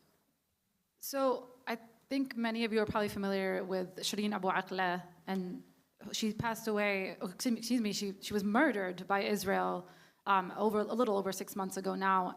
And the United States is finally opening up an independent investigation into her murder, despite the fact that there have been multiple reports out there claiming and showing us and substantiating the fact that it was, in fact, an Israeli bullet that killed her.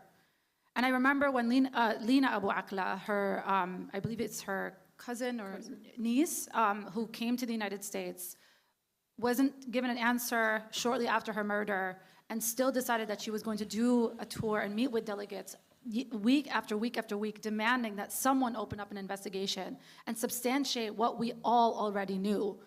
And I understand that sometimes with these sorts of oppressive forces down on our backs, we want to give up. And I say to you all that when you feel defeated, you stand back and you take a moment to rest, but remember that you are fully capable of actually pushing past those structures.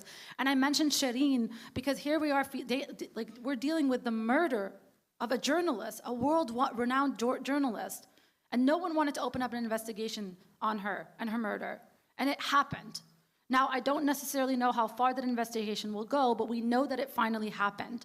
And just in the same way as you're pushing for those divestment policies, I do truly believe that at the end of the day, we are all working towards the exact same thing, and that's bringing integrity and value back into Palestinian life and reminding ourselves that we are worthy, that we are worthy, that we are worthy. Thank you, Iman. There's no way to follow that, so thank you. Dov, can you talk to us about maybe the limitations of divestment, and if Rutgers divests, how do we put more pressure on Israel and keep that momentum going?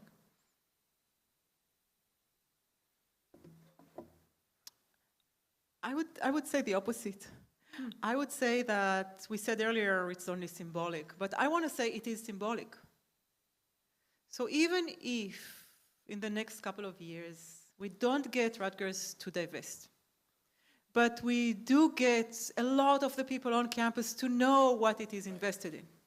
And we get a lot of the people in New Jersey to know that there is an ethical demand here for ethical investments, and that there is a law that says that this is not okay for some reason. There is a stupid law like that. It is not ethical.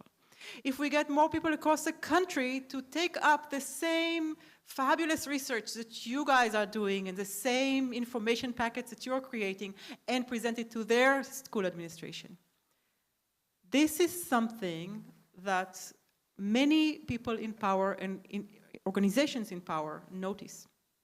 I want to say that divestment is really not an economic tool. It is a symbolic tool. And your adversary in this campaign is not the administration of Rutgers University. They are your allies. You're asking them to be better. You want to help them become better. What we are trying to do is to get those companies out of Palestine, because they bring the power of money and political influence into these structures of oppression. We want to withdraw them from Palestine. When we actually say divest, what we're asking for is for these corporations to divest from Israeli apartheid, not for Rutgers to divest from them. This is something to remember. And we as a movement have been successful in getting dozens and dozens and dozens of large international corporations to divest from Israel altogether or from Israeli apartheid specifically, using those methods. It's not about the university actually divesting. It's about your tenacity and the voice that you raise and the ability that you have to be heard despite all these attempts to silence us, to create that kind of controversy that corporations cannot take. And they withdraw, because corporations are chicken shit.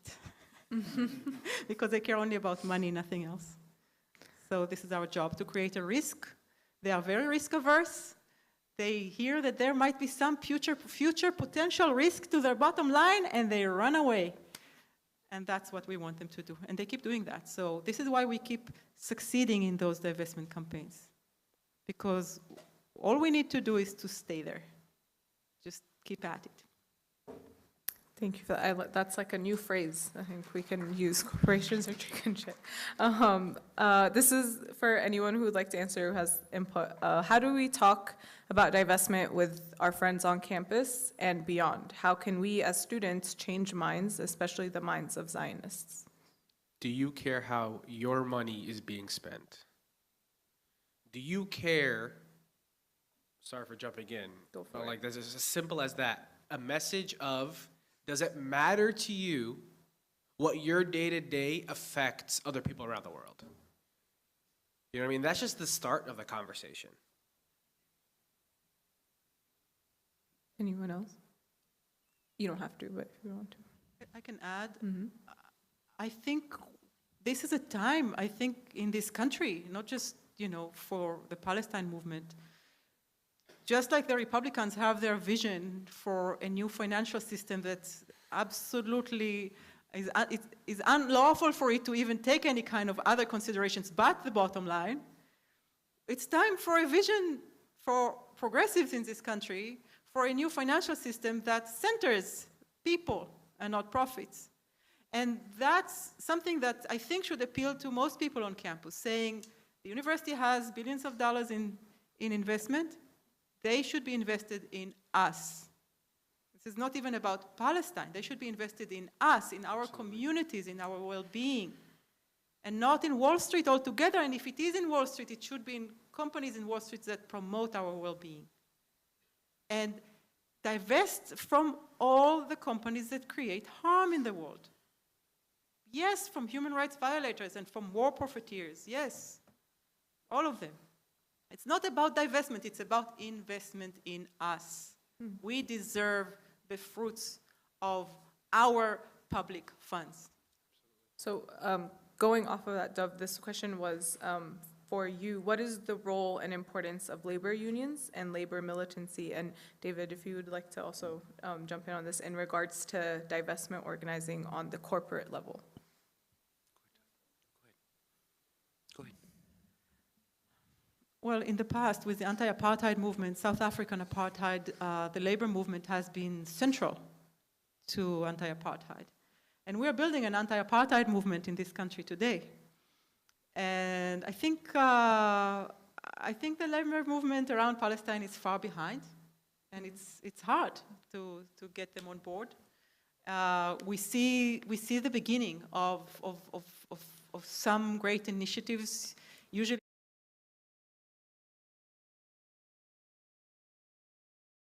relationships with Zionist trade unions. It's one of the challenges for our movement. Yeah, I just want to jump in on that. It is difficult. The labor movement, the official labor movement in this country, has been pro-Zionist for a long time, although that has started to change. Over the last couple of years in particular, unions have a smaller number, but nevertheless significant episodes where unions have taken stands in support of Palestine. I'm a member of the adjunct faculty union here at Rutgers, and last year the executive board of the union voted to put out a statement in response to a call from Palestinian labor organizations, calling on labor unions around the world to support the struggle for justice in Palestine. And our executive board put out a statement in support of that. But that's, you know, I don't want to oversell it and say that everywhere you look, labor unions are rushing to support Palestine. They have traditionally been very pro-Zionist. But as I say, there is certainly evidence that that is starting to change. And, you know, I think that it's the way history works. A lot of times the culture is here, it's here, it's here, it's saying no, no, no. Then things suddenly shift, and people who used to say no start to think about things differently. The shifting pressures in the culture coming from below force people to reevaluate, and they shift and they move over in progressive directions. There would have been a time where if you had said, hey, you know, do you think women are ever going to get the right to vote in this country? People would have said, are you crazy? Women don't vote. What are you talking about? But then there was a suffrage movement. There was pressure put on it. And now it seems self-evident that that's the case. And there's a great quote, I forget who was it, it's from one of the, a German philosopher, Schnitzler or somebody, said something, what, do you guys know the quote? Oh, the name Schnitzler, okay, funny, I suppose, to us, maybe not to him, but he said something to the effect of, how did he put it, that all truth goes through three phases. First, it is ridiculed, then it is violently attacked, then it is held to be self-evident. Right, so first they laugh at you, then when you start getting powerful, they attack you, and then at a certain point goes, well, of course that's true, right? So there's hope that the struggle for Palestinian liberation will go through the same thing. It's been laughed at, it's been ridiculed, it has been violently attacked, and hopefully there will be a day where people go, well, of course Palestine should be. Hopefully there'll be a day where you can say, free Palestine from the river to the sea, and nobody does anything but go, yeah, of course, that sounds right.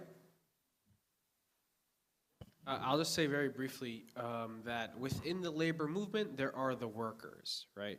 In my bio, at the very start of my bio, I intentionally list that I'm a grassroots-oriented advocate because it always comes back down to the grassroots. It always comes down to the fundamental, the foundation. And I'll give you an example. There's a dock in Elizabeth, New Jersey, shout out to Oakland, Block the Boat. You know, Tova. My favorite is in the front row. So we got, in Jersey, we got the message from Oakland that they were going to bring goods to the dock in Elizabeth. And it happened about 3 times. And each time we go out, we picket. And while we're picketing and walking around and chanting and yelling, the workers always come to the fence. They always come to the fence and they ask us, what are you doing? And we get the opportunity to speak to the workers. And while the dock is obviously on the other side, I don't think dock is the right word, but it is on the other side. We're on the street side, they're on like the river side or whatever it may be. So we can't actively stop it, but we're getting to the workers. We're having conversations with the workers. So within the labor movement, there are the workers. And when we build grassroots-oriented and we speak to people, we educate, we learn, we grow, and we see effects like David was saying we see. Can I jump in with one thing? That was great, Wasim, and that is when I said that there hasn't been union support, I'm talking about the union leadership of the big unions, at people at the top of the pyramid. But Wasim is right. There's a big distinction between the people at the very top of the pyramid and the grassroots people actually doing the labor. And some of them are much more receptive to struggles for justice than their well-paid bosses at the top of the union who just want to basically preserve their power. Yeah. Unions are too big. Thank you both for that. I think that's a great reminder of the power of the masses and mobilizing masses and talking to people and everyone around you. So I'm going to shift, Iman, since you brought up Angela Davis, I would like to ask you this question. What is the connection to Palestinian oppression and the prison industrial complex here in the United States? Yeah, I mean, we can't even, I think one thing that we didn't do today, but it's because it wasn't necessarily a point of focus, is that we are literally able to talk about Palestine in the way that we have because of the Black liberation movement here in the United States, right? Like even 2020 protests, right? Like what many of you have probably been a part of, stood up on, has literally helped shift the movement around Palestine in such a tremendously beautiful way. And so we know that we have to consistently thank the folks who are already experiencing the oppression by the US structures here, specifically Black people in the United States, for the amount of visibility we even have on Palestine and for the influences and for the political opinion changing on Palestine.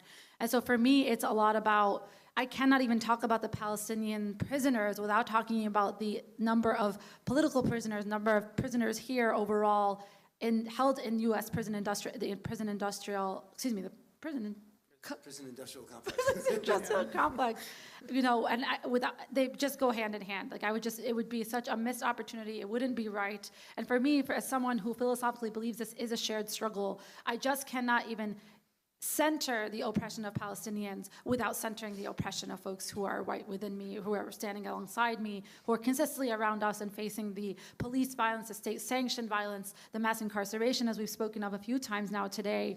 And so I think they just go hand in hand. I think these are the same systems. I mean, there are many systems that are actually literally happening from the US to Palestine that are around the prison and complex industrial system. I'm flipped up.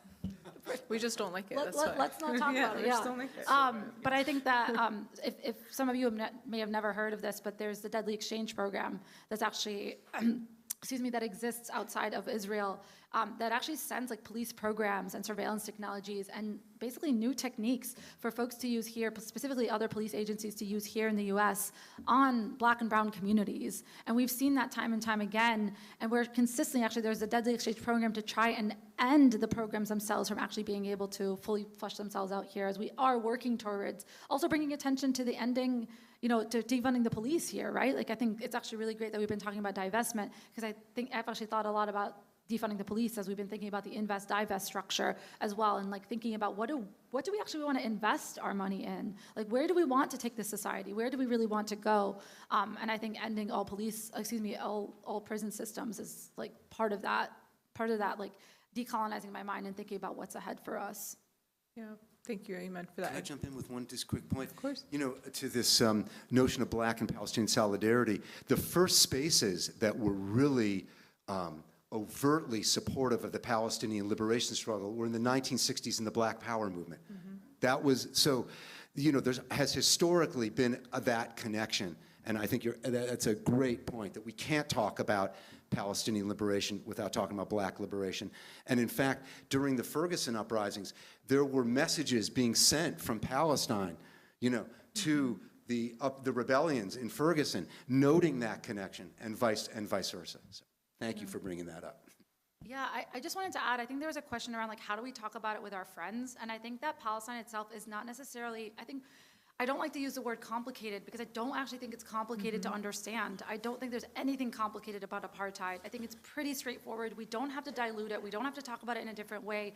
But there is a way of actually using the language that we're using in the with the anti-Black racism struggle here in the United States and actually bridging this understanding when it comes to what we understand here in the US. And there's lots of language. Like, I love that we're actually using settler colonialism more often when we're talking about the US systems. I think it really helps bridge out this understanding around what's going on in Palestine. And it allows people to not turn a blind eye to it anymore. I think that the more that we use language like white supremacy, when we talk about Zionism, is really critical. We need to make sure that people understand it from the angle of which they understand it here. So there's language. Language is so important when it comes to also sharing it out, because you're more likely to get people to actually hear you when you're using the same language that they already understand.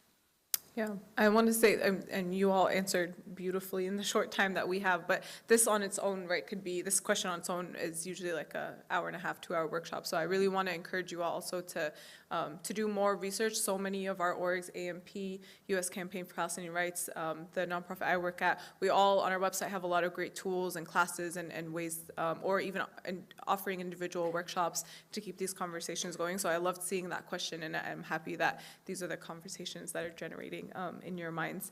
I have a couple more questions. One, this next one, and speaking of white supremacy, you transitioned us into it well. It's specified for David, but anyone can feel free to answer. How does white supremacy influence the support apartheid Israel receives on a global approach? And how does this alienate BIPOC Palestinians in different spaces? And for those who don't know, BIPOC stands for Black, Indigenous, People of Color. Does anyone want to jump in? Go ahead.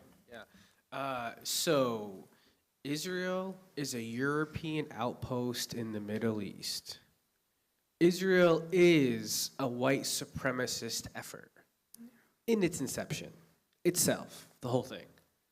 And that starts with the language, when I graduated college in 2015, I had a statistics professor. I walked into my statistics class on May 15th, and he wrote on the board, what country, and it's the language in this question killed me.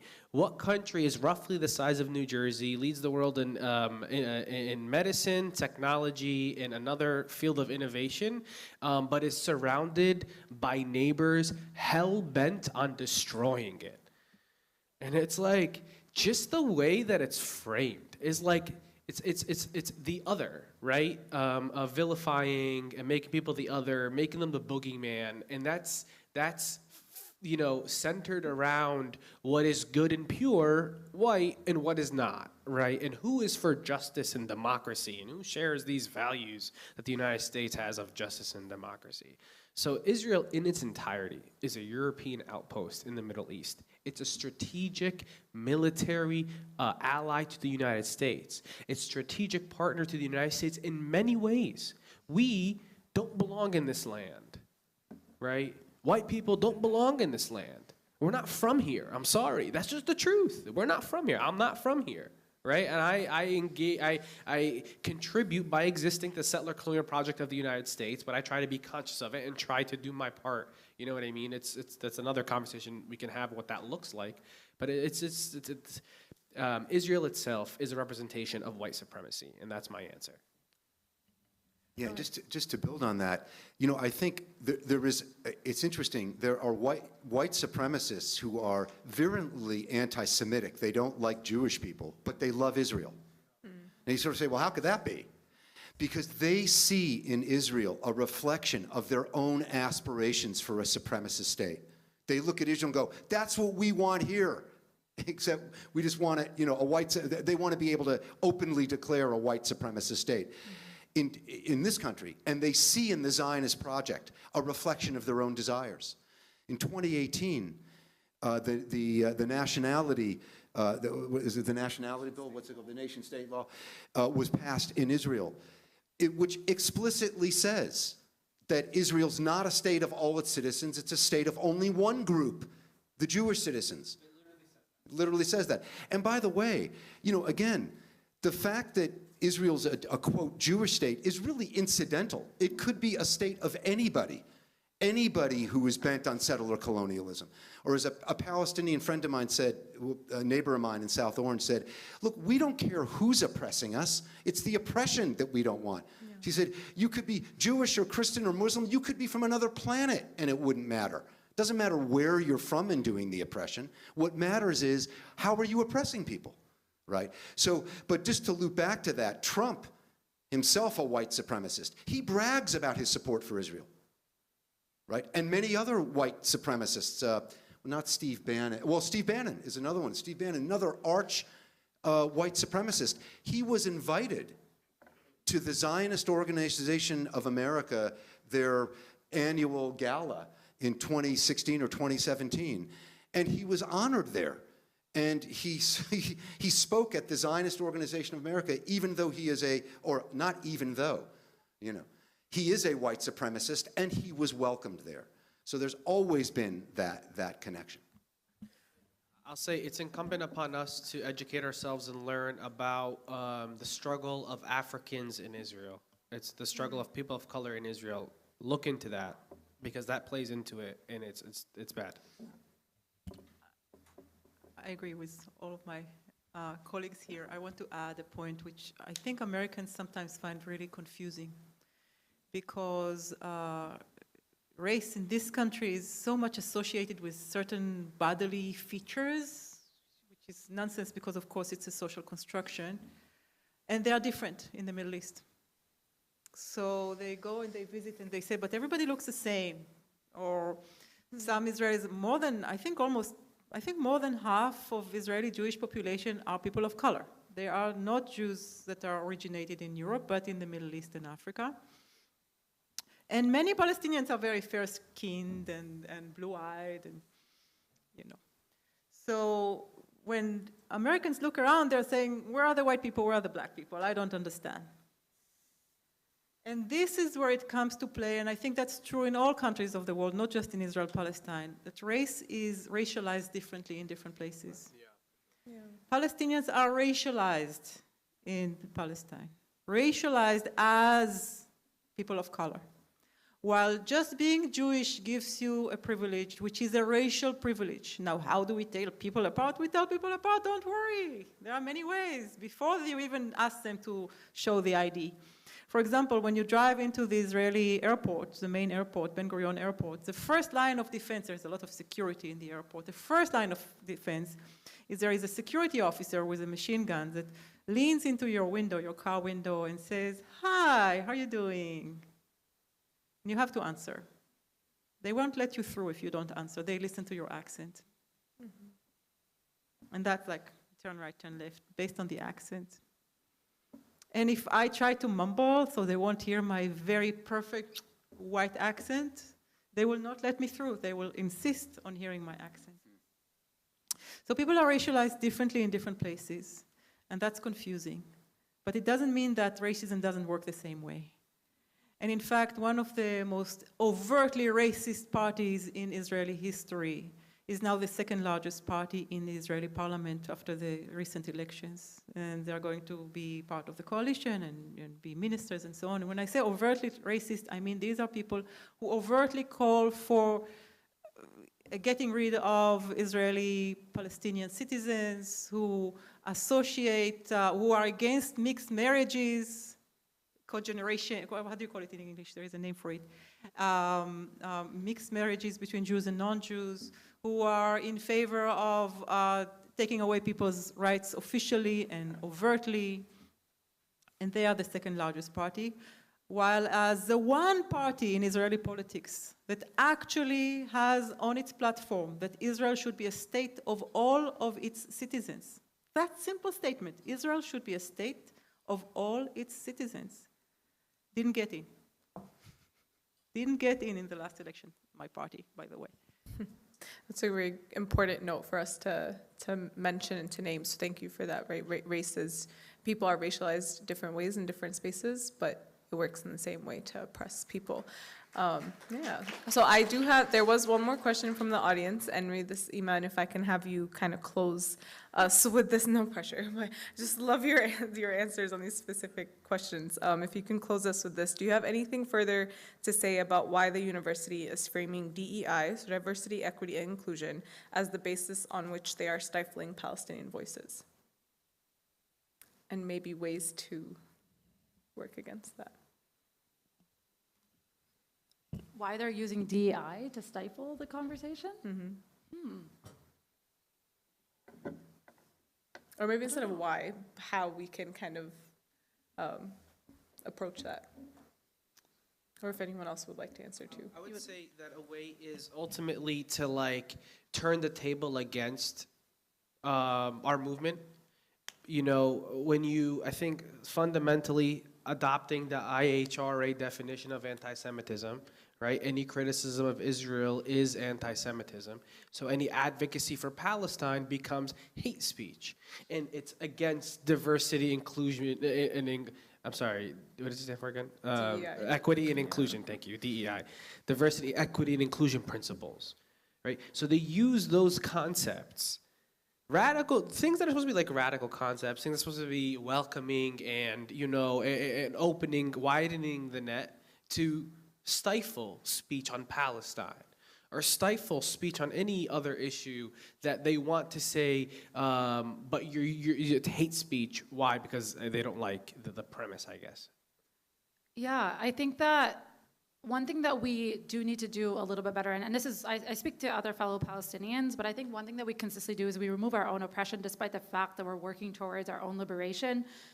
But we're not centering the anti-Palestinian racism that consistently is seen and should be incorporated into those DEI efforts just as much as anti-Semitism is. I think we almost like pit them up against each other as though we can't claim that we are both anti-Palestinian, like against anti-Palestinian racism and anti-Semitism, which we know as part of the shared struggle is all part of the same thing. When we speak up in Palestinian liberation, we're not calling folks to be anti-Semitic. We're saying that we are also against these anti-Semitic remarks. We're against this, and that we are calling for the liberation of all peoples, and we stand by that. And I think that we're consistently criticized. I love to call the enemy loves to call you out on the things that they know that they are good at, right? And I think that they're exactly trying to erase our own identities, our oppressions, our experiences, but we do need to do a better job at that. I think that actually there are a few universities, I think George Washington University right now is working to actually start encouraging the university itself to tend to anti-Palestinian racism as a part of those DEI efforts that the university claims it is committed to. And I think that is something that we could also do here, is that not make it just a story about anti-Semitism, and real anti-Semitism does need to be combated, right? Like we know that. Like I don't think that I feel like sometimes we have to say it, but I really also want to honor the fact that that is a part of shared struggle. Like that is already something that is incorporated into our movement. But I think that as much as we want to focus on those efforts, we also share we share the time and the effort into making sure that universities, that populations of students, that other folks are not also diluting our own experiences and our oppression. This isn't some sort of oppressive structure Olympics, right? Like this is not it. We're just calling to say that our experiences matter, and that we will not also fall into this path of claiming that anti-Semitism is the only way and the only way to go down, right? Like we always get lost in that, but we know what they're trying to do. We know how they weaponize anti-Semitism. And again, real anti-Semitism should be combated, but by no means what we're achieving and trying to work towards is working against that. We're working towards the liberation of all peoples. Beautiful, thank you. I think not oppression Olympics and centering Palestinian voices is the perfect way to end. So I want to thank you all for engaging in this very generative conversation. I want you to help me thank our panelists for all of their amazing answers and thoughts, and the SJP and EJC organizers for putting it together. The conversation does not end here. This is not a conversation to just stop in 2 hours. We hope that you continue having these conversations, reach out to people to get all the resources you need, and have a great night. Yeah, thank you.